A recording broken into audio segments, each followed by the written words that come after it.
In life's journey, we must seek to reflect, learn, and grow. Welcome to the Road to Rediscovery with your host, Aubrey Johnson. Hello, everyone, and welcome to another great episode of The Road to Rediscovery. I'm your host, Aubrey Johnson. The Road to Rediscovery is about reflecting on past life lessons to learn and grow from them and to take it to the next level and help others who are struggling and going through dark times. My next guest is an artist and entrepreneur and a self proclaimed film head. She's decided to forge her own path. And as the founder of Sonder Blue, she created a platform that harkens back to the nostalgic full experience and how we enjoyed movies years ago. Her journey in building this wasn't without its challenges, it wasn't without its despair and self doubt. In fact, her journey continues today. We'll hear about her ups and downs and learn more about Sonder Blue. Let's welcome Hope Cochran to the show. Hey, Hope, how are you? Welcome. Hi, thank you. Thank you for having me. Oh, well, we reciprocate. Thank you for taking time out of your busy schedule to come chat with us. I'm really excited. Let's go ahead and jump into this. So, tell us how did you become a film head and a lover of movies? Was it early in childhood, and You what know, caused that to happen? my this is how my earliest memories Hmm. are oddly about film.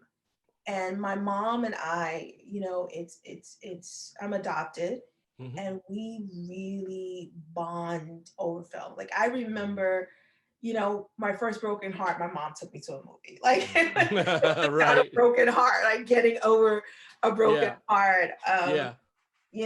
We would,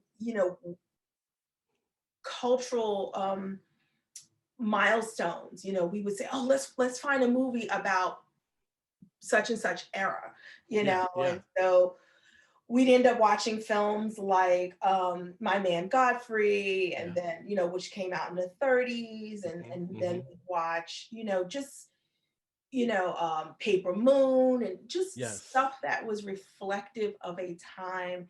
And I very quickly learned that film is we beginning in the 20th century, it was really the first time Hmm. we documented our lives, and film really has shaped how we see ourselves, Hmm. how Hmm. we see others, Hmm. what we constitute as beauty.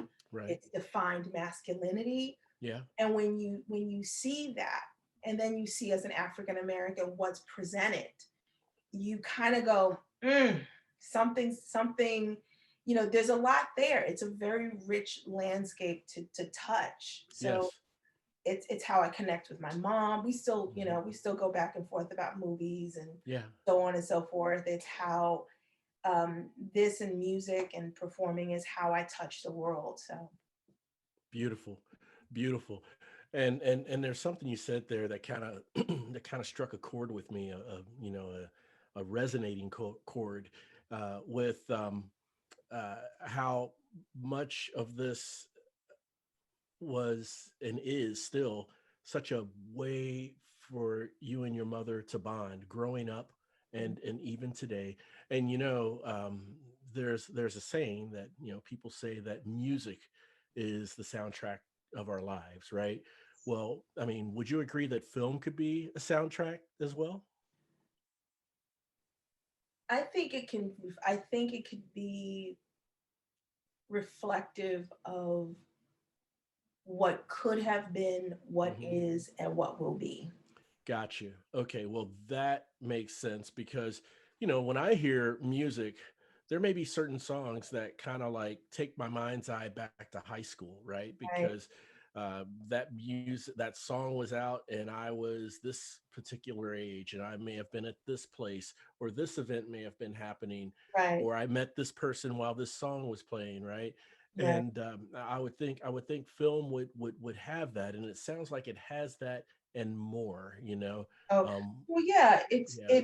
it's film fills in the details, right? The Yes. song sort of sets the mood and the Right. space, And then, think of the film as putting music to canvas, right? Like, Yes.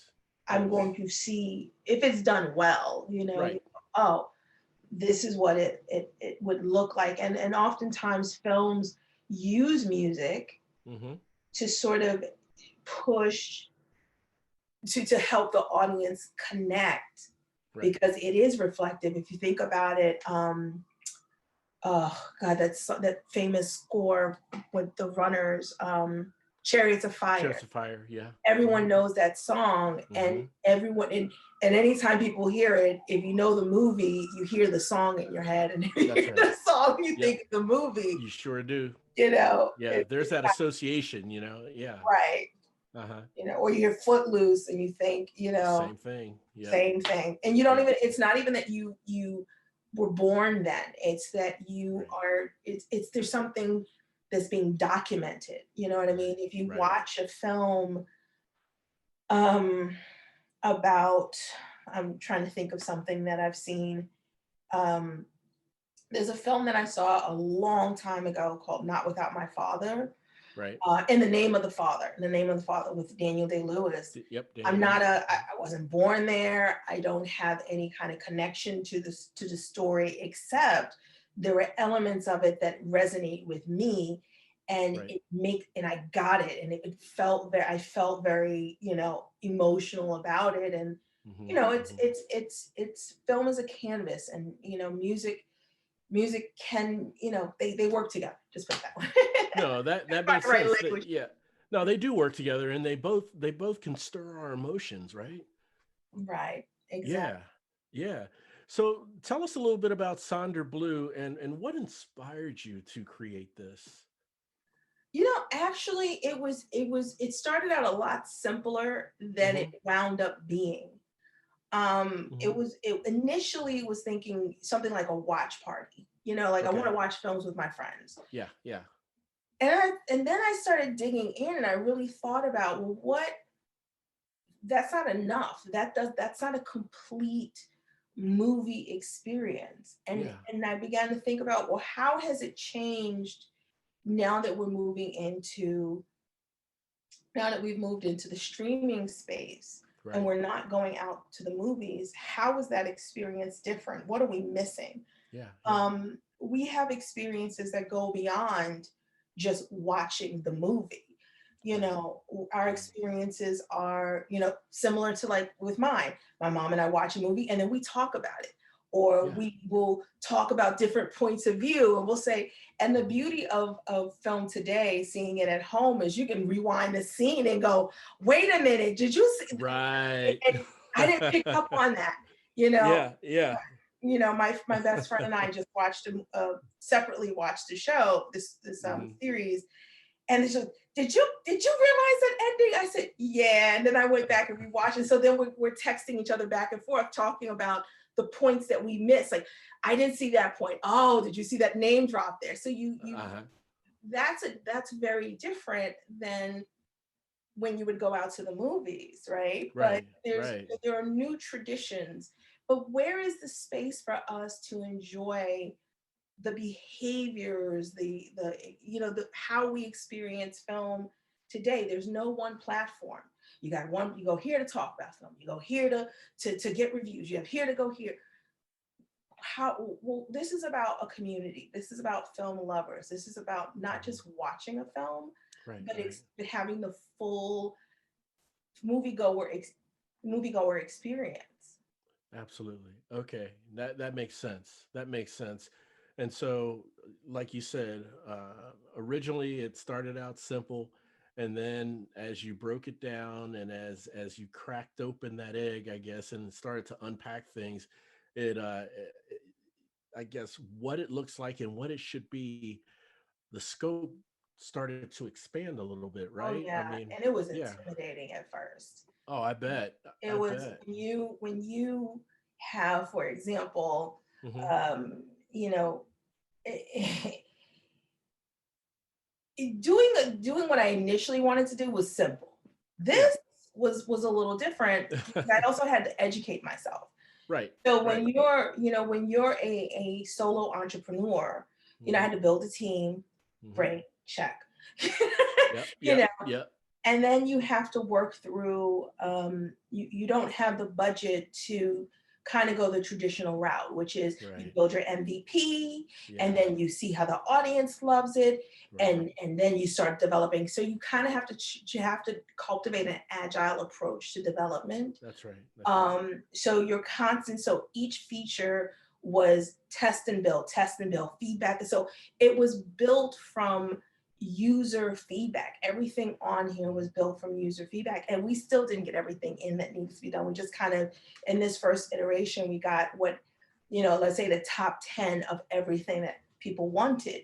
Yeah. But there's still growth to be made. You know, it's I'm not someone who's easily intimidated, but I had to ask myself, do I really want to, is this really what I want to do? Is this Right. really where I want to put my, all my eggs? And, Exactly. you know, I wouldn't even say I put all my eggs, but I made a promise to myself that when it was no longer viable, no matter where I am, I would stop. And it is even more viable now than it was when I first began. So Oh man, that's wonderful. No, that's totally wonderful. I was going to ask you if at the time when you started to realize how big this could be, mhm. with all the additional pieces, the scope broadening out. And by the way, just for the listeners' sake and benefit, you have currently delivered that MVP. Is that right? Well, we don't do so what we did is a more agile approach. So we built Okay. a small, what we call our tester community. Yep. So our community gives us the feedback and Hmm. we develop more. We Okay. give us our feedback, we develop more. So it's Gotcha. not open to the public. We Right. kind of did it in a feedback loop. So Okay. constantly receiving feedback as we grow. Awesome. Awesome. In these days of the pandemic, who knows? Maybe we can call it the focus bubble. That's a good way of putting it. Focus bubble.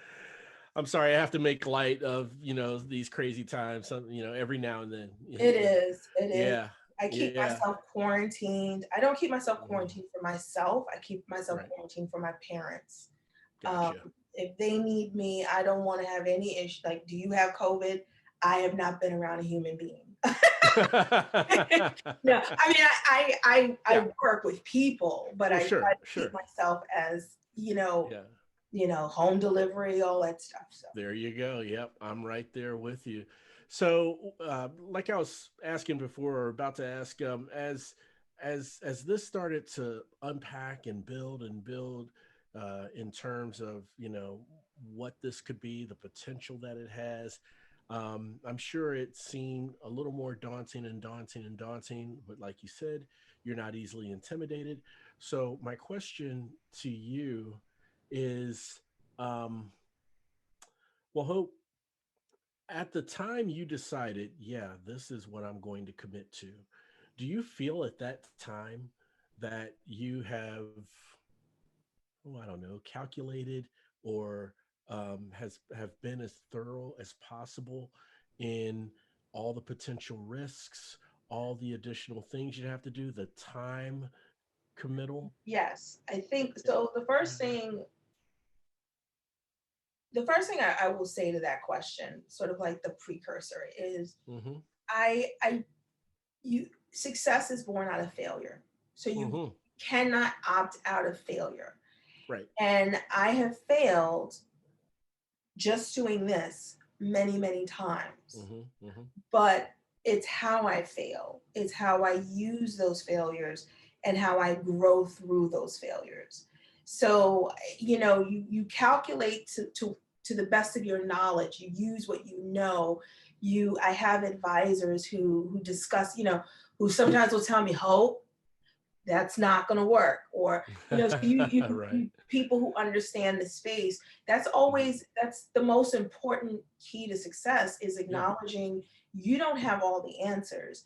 And Right. you want to gather people around you who are going to be very honest with you, transparent with you. That's right. And it has a generous spirit, right? Like, Yeah. you know, um, a friend of mine who's a business coach was talking about getting paid to mentor. And I was like, I don't pay anyone to mentor me. And when I mentor other people, I don't charge them. Charge them, You right? have Right. to, I've never seen good business done not in the spirit of generosity. Right. And Right. so I learned, I've had people, my first business mentor, when I was sat down and I brought my first draft of my business plan, which by the way, that's a whole other conversation, business plan. She stopped me. She stopped me. She said, I want you to sit down and I want you to write a personal business plan. Okay. I want you to keep in mind how big this is. And I want you to tell me how this is going to factor into your personal life. What is this going to reveal about you? What kind of There we employee, go. what Yes. kind of employees are you working with? Right. How do you find those people? How do those people you work with impact your life? So if you paint a picture, and my philosophy is start with the end as if it's done. You're just working backwards. But you have to build like you're built to scale. You know what I mean? If you want $1 million product, you have to build it like it's $1 million. So right. How do you do that? Keep the spirit and all. And so just literally spending weeks and months just developing that gave me the foundation on which I built the company, the people I hire, the people I work with, and it's helped me attract the people who want to work with me. Right. In fact, even the name Sonder Blue comes out of that. Sonder actually has two meanings. It has a French meaning and it has this more modern meaning, which means that even though my life, both of our lives are important and they matter. And even though I may be in the background of your life or you're in the background of my life, we both matter. And we bring those experiences to a single space and we share that. So, and when we don't share it, we still go back to being, living our individual lives. Right. Right. Yeah. Who we are, excuse me, who we are in our respective places. Right. Yeah. Yeah. Oh man, beautiful, beautiful. So very methodical, very strategic. To me, those are the words that come to mind when it comes to the approach that you've taken. Yes. And you've also consulted with with people in your network for for transparency in sharing with you what they think. Right. I literally, I have people that I can call and go, I'm stuck. That's beautiful. And the thing is, they've never asked me for anything. Right. And, my hope is to pay them by paying it forward and being a good representative of their generosity. Yes. Yes.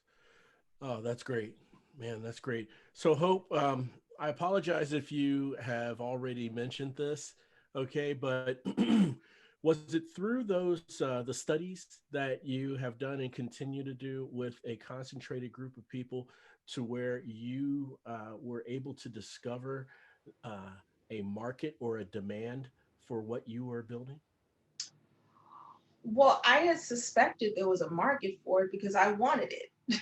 Oh, okay. All right. It Yeah. was, it was, you start with what you know, right? Right. And Right. then you branch out from there. And then what I found was that people were asking me, how do we refine it and do this and do that? And, yeah, I really want to do that too. Yeah, so you instinctively understand what the community you're looking to serve wants because you come from that community.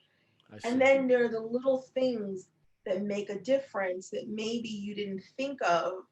And then when you put all those minds together, it's like I created a mind group. Everyone just shared with me, and I go, okay, let's put that together. This is a kick-ass piece that we're going to put together because people are going to show up for it because you showed up for it, and you've got people who are yelling at you to bring it out. When the pandemic hit, I had slew of emails like, "Are you ready yet? Can we go on now? Can we have?" And I was like, "Not yet, not yet, not yet." Right, So right. people want it. Nice. So can this platform be leveraged? Is it flexible enough to be leveraged on a virtual and a physical level, or What do you is it mean just, physical? Give me an example. What do you mean? well, an example is like in the early days with you and your mother, physically being together, physically Oh going to yeah, see a oh yeah, movie, oh yeah, right? oh yeah, oh yeah, Okay. yeah, All right. yeah. So it can do both. No, that's awesome. So if you don't mind me asking, because I don't know why this popped into my head, but I'd love for you to share with me, the distinction of this platform. And when it comes to films and information about the film and, all the Okay, so background and stuff. let's start. Let's walk through a test case, a case Okay. scenario, because we have lots of different sort of um, study cases for the platform. But let's walk us through one. Okay. So, what's your go-to platform for watching movies? Well, I'm going to Okay, say let's start Netflix. there. Let's start there. So Okay. you decide you want to watch a movie. Yeah. Now you have to decide which platform you want to go on, right? Hmm. Okay. So once you're on the platform, what do? Search. Okay. So how much time do you think you spend searching? Well, if I already know the movie I want to watch, But do you always know the movie you want to watch? Let's say you do know the movie you want to watch. How did you learn about that movie? yeah, could have been through word of mouth, interacting with people, maybe a trailer on TV, Hmm. a number of ways. Yeah, So how many people watch network television these days? Most people are not watching network television for very true. Very right. true. So where are Yeah, you finding this information? Where you see where I'm going, the rabbit hole we're going down? yeah, yeah, yeah. This is what we work through, Okay, right? okay. Yeah, So yeah.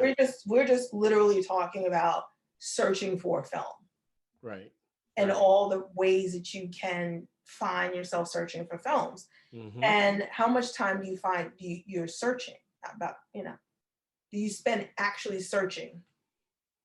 Yeah.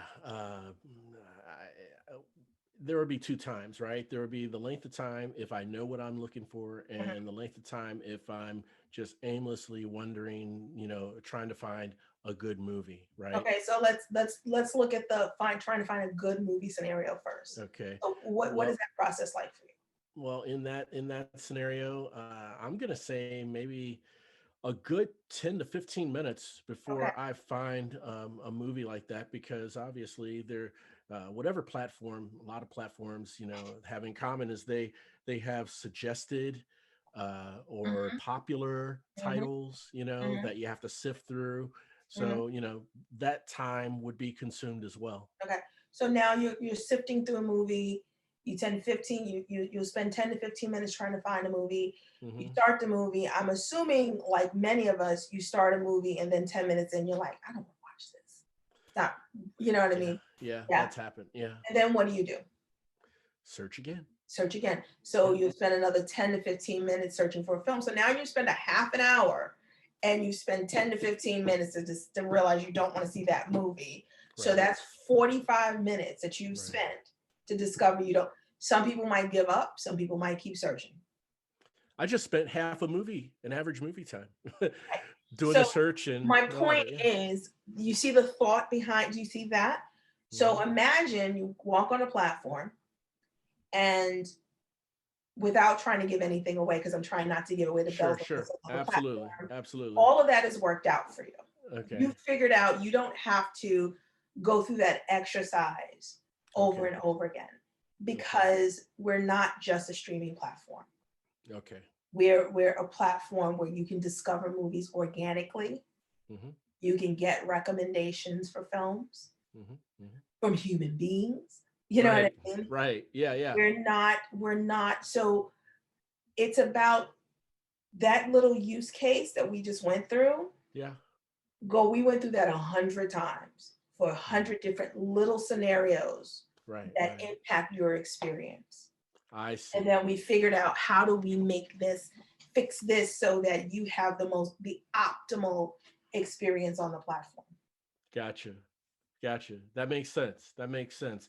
Thank you for walking me down that path, because that brings a lot more clarity into the approach that Mhm. I feel you've taken towards making this, um, materialize. Right, right, So yeah, right. no, that's an awesome thing.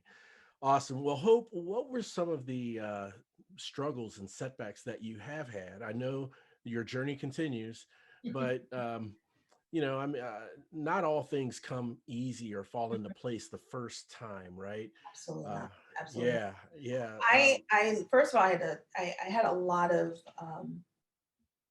downgrading your life. mhm, You have to say, okay, when you make the decision to do something like this, yeah, um, you really have to make up your mind. Someone once asked me, or not too long ago, they asked me, what's the you know, can you tell people, how do you go about starting a business? yeah, yeah, And I said, well, that depends. If it's just you, hmm, it's very different than if you have a wife or you have a kids or you have a husband, because the sacrifices you need to make, they are sometimes sacrifices. right, And you have to be willing to make those sacrifices. hmm, And you can't ask other people to make those sacrifices for you.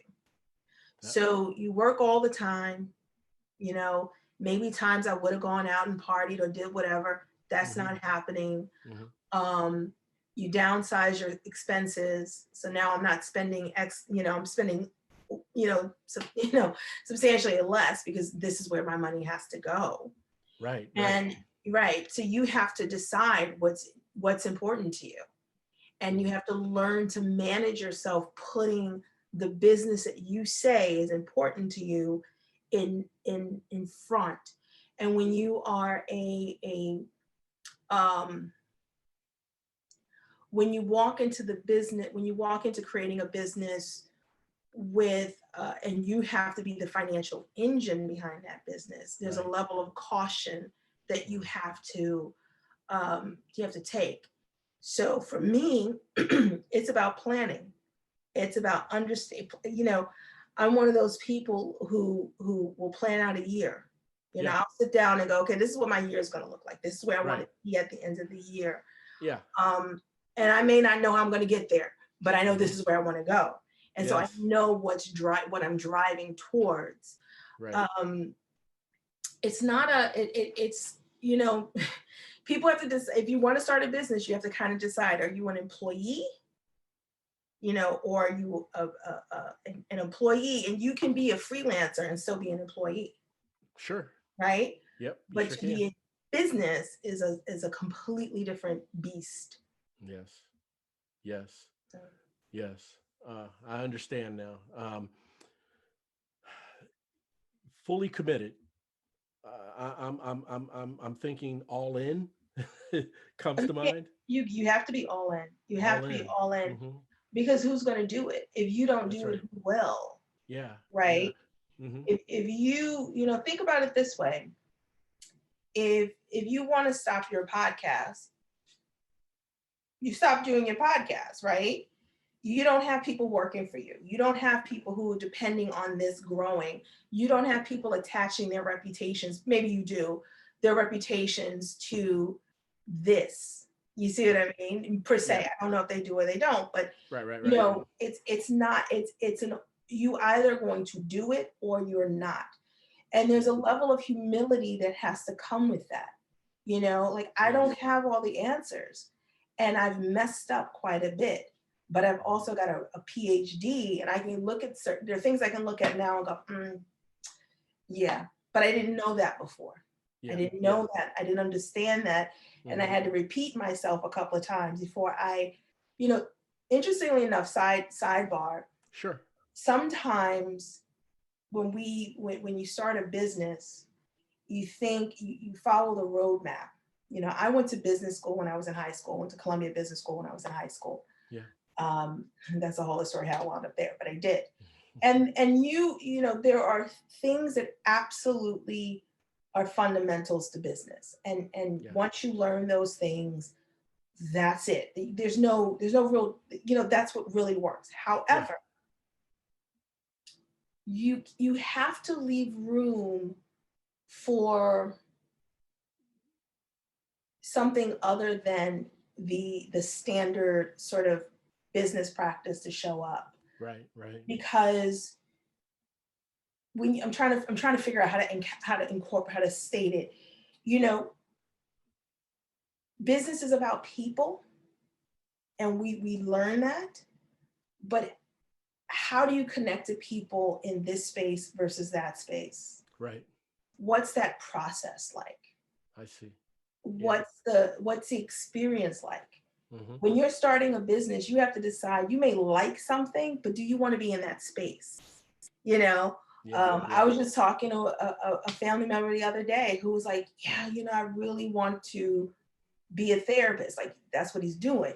But he doesn't like the space. He just likes being, you know, helping the people. He doesn't like everything else around it. Right. So I'm like, well, maybe that's not for you. You know what I mean? Like you can't just be like, you can't cherry pick. You Right. have to be able to do it all. You have to be able to get dirty, and you have to be comfortable in being uncomfortable sometimes. Gotcha. Makes total sense. I agree 100%. Anything under the umbrella of where you want to be or what your dream is, Mm, you have to take it all. Take the good with the bad.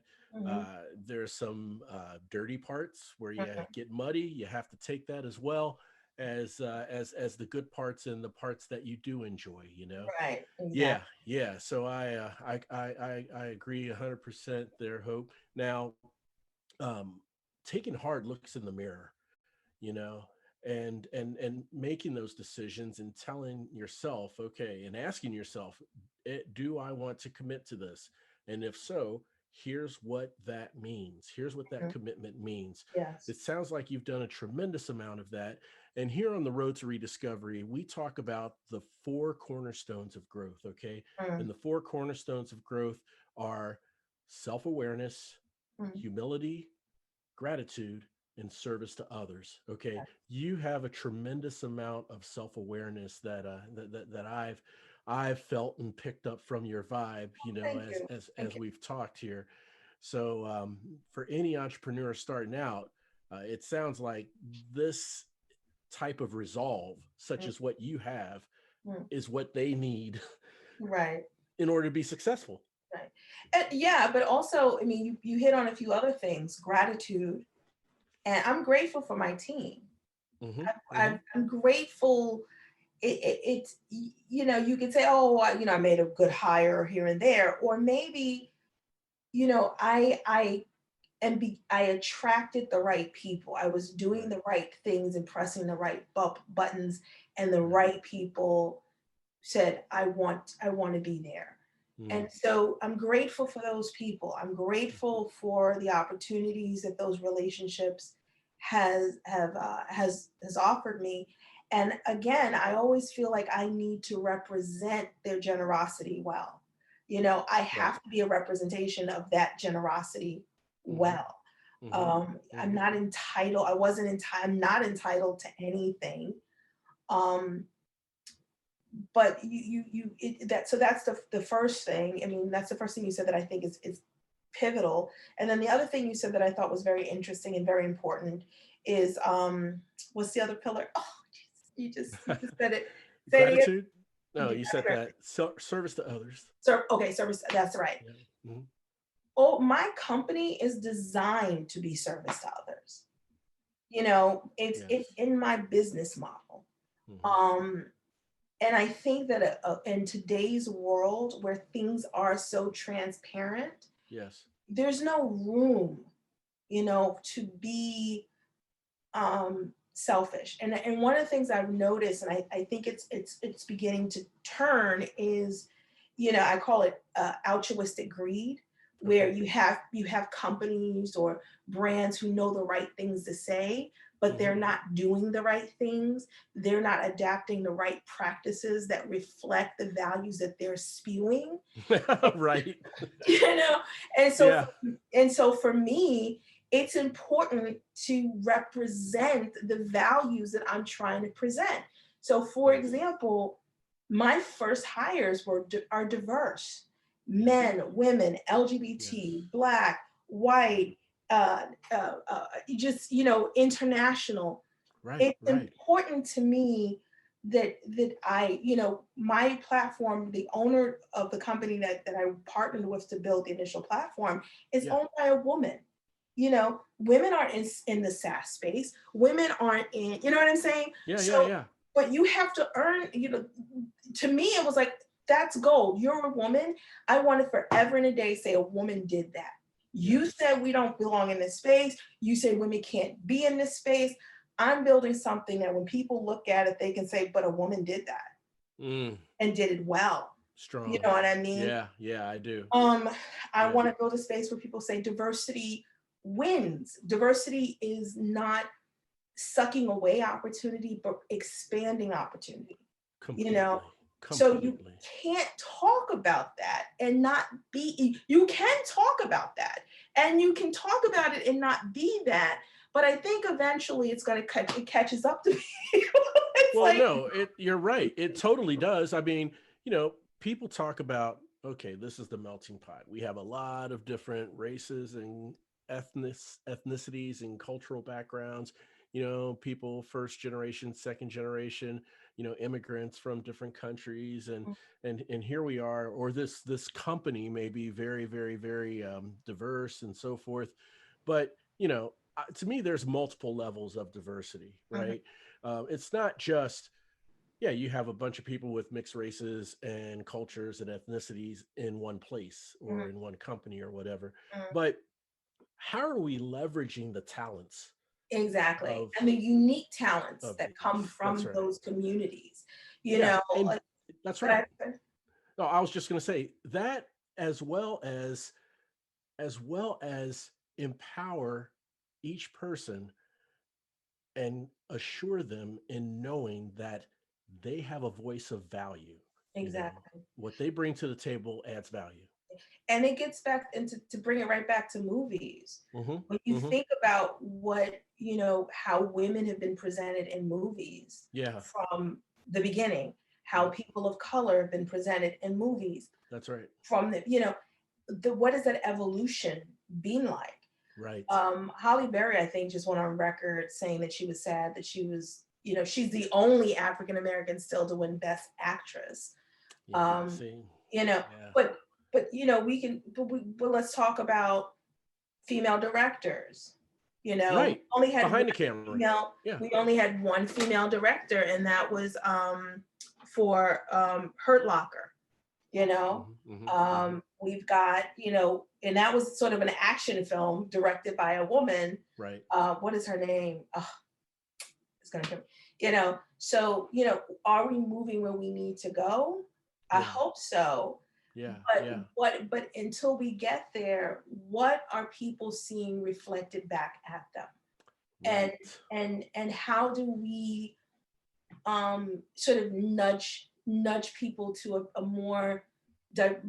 broader depiction of themselves on the screen? Yes. That's why we focus on, one of the things that we focus on is independent films. Hmm. We Hmm. focus on the independent films because we're watching films from, we're curating films from perspectives that you don't get in Right. Hollywood, because they're catering to well-groomed tropes.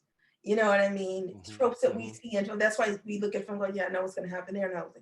Now, I just watched a short the other day, Hmm. which was about a woman trying to get pregnant, and the way it was shown and the way it was sort of presented, I thought to myself, would this be a feature film? Like, would anyone ever make this a feature film? Right. Right. You know what I mean? Because Yeah. it's spot on, but it's from a perspective that you don't normally, you don't see coming out of Hollywood, I you see. know? I So see. making space, I find that in independent films, there's a space for filmmakers to Hmm. kind of say, I'm gonna tell my story my way. And it doesn't always make sense, or maybe it does, and maybe, it will or won't. There's a wonderful movie I saw Hmm. about hair, Hmm. and how, we define how, as Black women, we define ourselves by our hair, and how, hair in India is a source of income, right? So Right. just these interesting stories that you Yeah. don't necessarily see because it doesn't fit into sort of a standard the tropes, Right, right. Of like Hollywood, which leads me to a weird question, but that story you talked about with the hair, that's not the Chris Rock no, I hair, know is what you're it? talking about. There's a Okay, all right. documentary about hair, but Okay, yeah, I think it's yeah, called yeah. Good Hair. That one's Yeah, called Good good Hair. hair. Right. No, Okay. this Okay. was an independent film Very that nice. it's about an hour 15. I have to find the name of the film again. I can't remember, Okay. but Okay. it's about hair and how, as an African American woman, Yeah. she's defining herself by her hair and how Hmm. her hair, you know, is perceived. There's a great scene where her boyfriend says something like, he's white. He says, Hmm. we broke up because you spend too much time on your hair. Like he just says it. And Really? as a Black woman, I kind of get it. I'm like, I get it. Yeah, yeah, you yeah. know, Uh-huh. but Uh-huh. you know, but where does that come from? Where Yeah. does that come from? So anyway, it's there are films like that are in the world. Yeah. I saw Yeah. another film by an Indian female filmmaker who talked about, sort of breaking the caste system, Yeah. breaking away from, Hmm. she didn't want to marry in the movie. She didn't want to marry the person that her parents sort of laid out for her. Okay. And what is that like? The Nice. modern world versus and I'm not Indian, I don't come from that culture, but Right. it's definitely an interesting, when I spoke to the filmmaker, it was definitely an interesting kind of, education for me, and peek into her culture, because this is her telling her story about her experience in her culture. Yes. That you can't get more authentic than that. No, you can't. That's first person, right? And you're coming from an angle with, I don't want to say non-conventional, but less popular perspective. Where Universal. the director's coming from, but it's all universal. Yeah. It's not what I guess what the Hollywood path would be, but it's these types of films here that I think really offers something to us as viewers, Right. when it comes to a message behind it, or just hearing from a first person perspective their experience, not just hearing it but hearing it and seeing it. Right. Yeah. I invented this concept, which I'm assuming I invented it because I've never heard anyone talk about it. The Hmm. Jean Harlow effect and the Okay. John Wayne effect. A lot of people don't know who Jean Harlow was, but Jean Harlow because she's been replicated in film over and over and over again. Before her, there was an actress named Clara Bow. She was the Hmm. it girl. She Hmm. was a brunette, and Hmm. she was a little more shapely, and Hmm. she was the it girl. She was who everyone wanted to be. Every white American wanted to be in America.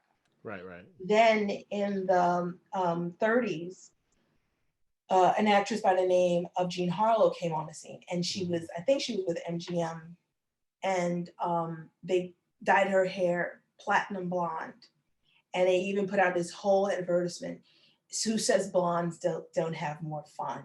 Okay. And Yeah. Yeah. she pioneered the trope of the dumb sex fiend blonde.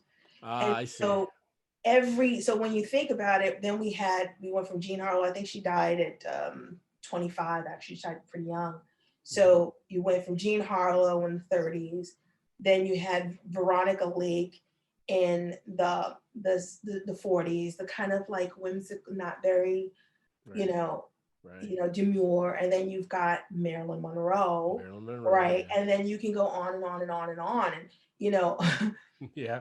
the idea that blondes are sexier, the idea that they're Right.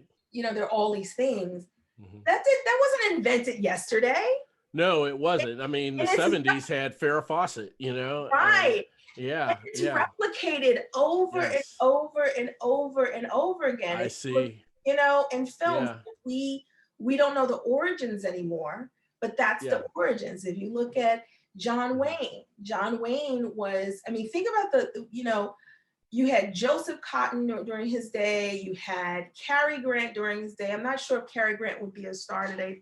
Don't shoot me, because he's such a different kind of man, a different Right, right, display of masculinity. If you right. look at the masculinity, the hyper masculinity that's on the screen today, isn't it more reflective of a John Wayne? It is. you know Totally. Yeah. and how many Yeah. men, and if you had all of these other types of masculinity on display, Hmm.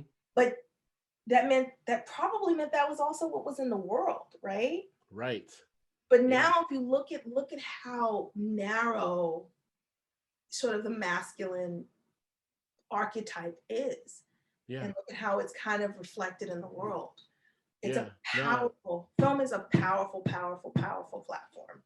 Wow. It totally is. Yeah. And wow, you could see the influence, with today's actors and actresses and yesterday's actors and actresses. And like you said, and I didn't realize this until you mentioned it with Jean Harlow, and how, decade by decade, generation by generation, there was some form of, a Jean Harlow, Right. and The like Gene, that's why I Marilyn call it the Monroe. Gene Harlow effect. Yeah, And now how yeah. much bleach is sold all over this country because people are trying to get Yeah. blonde. Yeah. Look blonde. Right. Yeah. Right. Oh man, I'm really enjoying this conversation, Hope. I want to ask you, without giving away too much and without selling the farm, okay, what are some of the next steps on the docket for Sonder Blue? So right now we're in our pre-launch Okay. period. So this year, we launch at the end of 2021. Mm-hmm. This year is all about building our audience and Okay. connecting. So we actually have a couple of things going on. So first of all, we have the Filmmaker Spotlight series, Mm-hmm. where we sit down with filmmakers and discuss their work. So the first half of the interview is really talking about them and their career. And then the second half of the interview, they do a walkthrough with their pieces. So we get to Gotcha. see, what they have to say about their work, any behind the scenes stuff, any, Mm-hmm. Mm-hmm. things that you probably won't get to see. You see what's on the screen, but you Right. don't know what went on behind the Mm-hmm. scenes. And so we get to see that. And then if there's any additional bonus um, features, we throw that out. We provide that as well. So Nice. we provide that for our subscribers. Mm-hmm. The Mm-hmm. cost of admission to that one is to just join our subscriber list. But if you want the extra bonus stuff, then you have to be a prepaid subscriber, which is at $24.99 for the full year. Gotcha. Once we launch at the end of this year, you Mm-hmm. pay your $24.99 and you've got a full year for that price, which is 60% off the regular price. Right. Right. And then if you bring on if 5 of your friends register, Mm-hmm. then then you become a lifetime uh, subscriber. So Nice. Nice. um, that's some of the things that we have going on. I'm trying to think. We have a few things going. We've got a few things. Those are the big ones right now. Good, good. Yeah, top of the list right there. And I'm sure a lot of other activities as well. Ah, beautiful. So, uh, how can people connect with you and learn more about Sonder Blue, as you approach pre-launch? So they can go to sonderblu.com, Hmm. SONDERBLU, Okay. no E, no, No no E. E, .com. Hmm. And they can register there. Okay. When they register, in order to see any of the films, you actually have to register on the platform. We Right. also have films already there for people who register. Okay. So once you register, you can see some of our films at no cost to you. The ones that are behind that are locked are for our members. Okay. But we have some good stuff there that you can see. We're trying to keep it mostly to shorts at the moment. Hmm. And yeah, so and once you join our community, you'll be getting your monthly updates on newsletters and, a bunch of other stuff that we have going on. And we're going to be releasing, I think, our goal is to do 12 or three times a week Filmmaker Spotlight series episodes. So Awesome. Wonderful. Man, that's great. Hope, I've really thoroughly enjoyed our conversation. I love the methodical, strategic approach that you have when it comes to, and very realistic, when it comes to just the importance of an artist and an entrepreneur making a commitment like this. right. And I can't wait to see how this how Sonder Blue materializes and just kind of spread its tentacles, right, and go out to touch the hearts and minds of many movie enthusiasts. So thank you so much for being on the show. I really appreciate it. Thank you. Oh yeah. And we're going to make sure to have direct links to sonderblu.com on the episode show notes, so that when the listeners will listen to the episode, as they're listening, they can click the link in the episode show notes and learn about Sonder Blue as they're hearing the episode. And they can also, you'll have your own page, so you can send them directly to your specific page, link to Sonder Blue, and they can directly from the page. Nice. That's right. Yeah. And you know what? With all of my listeners, I will include a link to that page, right? I'll send them that page to where then, it can connect through the page to Sonder Blue and just gather all sorts of good information about movies, about the company, and all that good stuff. So thank you again for that reminder, Hope. I really appreciate it. And now we're going to get to a segment I like to call 3 for the Road. And in 3 for the Road, that's where I ask my guests 3 random yet thought-provoking questions that I try to challenge you to answer in 5 words or less. So what do you think, Hope? You think you might be up for it? Let's do it. All right. Okay, great. All right. So, 3 for the Road. Here comes question number 1. What is one piece of advice that you would have for young aspiring people faced with naysayers and pushback? Trust your own voice. Trust your own voice. Digging it. Beautiful. All right. Question number 2. What genre of movie, or what movie genre do you feel springs up the most debate and conversation after seeing it? Comedy. Yeah. Okay. Comedy. Because okay. You said 5 words or less. No, that's okay. You can elaborate. Well, comedy, because I find that people come to comedy with certain expectations and get very volatile when those expectations are thwarted.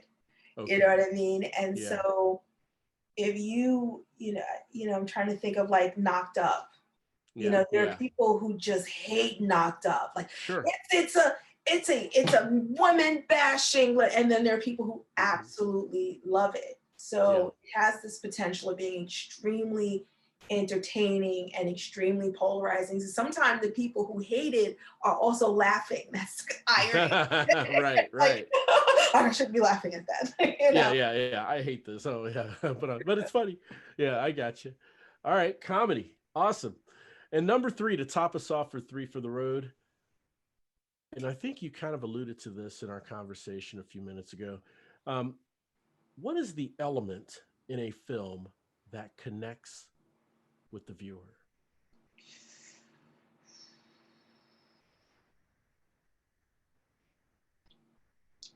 Okay, there's the obvious answer, which I was going to say, but I'm going to go a little off and say point of view. Point of view. Point of view. Like a film, I find, when we talk about element, it's hard for me. Some films with music, you feel like you're directing me, telling me how I should feel, and that's never a good thing. Right. Some films try to demand using music and that you feel a certain way. But Yeah. films with a very strong point of view and a very specific point of view Hmm. just kind of lets you go and sort of naturally goes in that point of view. Okay. I find leads to a little more cathartic Hmm. conclusion. That makes any sense to you? Nope, makes total sense. No, thank you for sharing that and elaborating on that. For me as well, Hope. Hope Cochran. It's been so great having you on the show. And if you don't mind, I'd love for us to stay connected Absolutely. because I would love to bring you back on the show some months down the road to, just give us an update on how Sonder Blue is doing, as well as I'm sure there's going to be some magnificent breakthroughs that Sonder Blue will have. And we really can't wait to see the next level that Sonder Blue and yourself goes through on this journey. So, would you be willing to come back a few months from now? Absolutely. Absolutely. Ah, fantastic! Thank you so much, Hope. And I want to thank all of you for tuning in and listening. And as a quick reminder, if you want VIP heads up notifications on upcoming episodes and who the guests are on those episodes before they're even released, I recommend that you subscribe to our mailing list at roadtorediscovery.com. That's road, the number 2, rediscovery.com. The Road to Rediscovery is a movement, a revolution. And guess what? You're now part of it. We're all roadies on this journey of life, and it sure feels good having you on the road with me. Thanks again for listening. We'll chat again soon.